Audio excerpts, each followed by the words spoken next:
এটাতে বলা হচ্ছে রিভেরিফিকেশন হবে, যেটা রিজেকশন হয়ে গেছে সেগুলোকে চিফ সেক্রেটারি তো গতকালে 4 তারিখে চিফ সেক্রেটারি উনি একটা ভার্চুয়াল মিটিং করেছেন, সেখানে আমাদের উপস্থিত ছিলেন।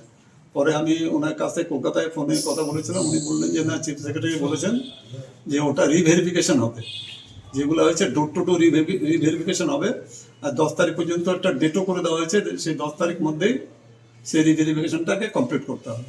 পৌর এলাকা বা বিধানসভা এলাকায় আপনারা কি কাউকে ডেজিগনেটেড অফিসারকে পাঠাবেন সেই সমস্ত ভেরিফিকেশনে, নাকি পৌরসভা এসে রাজ্য সরকার যেভাবে নির্দেশ দেবে, গভর্নমেন্টে যেভাবে নির্দেশ দেবে সেইভাবে রিভেরিফিকেশন হবে। যাদের হাতে দায়িত্ব থাকবে রিভেরিফিকেশন করার, তারা রিভেরিফিকেশনটা করবেন, কিন্তু এটা বাড়ি বাড়ি গিয়ে করতে হবে। কতজনের নাম এসছে এরকম? এরকম আছে, ভালোই হয়েছে। আমার যে 17টা ওয়ার্ডেরই আছে, 17টা 700-800 মতো হয়ে যাবে অ্যাভারেজে।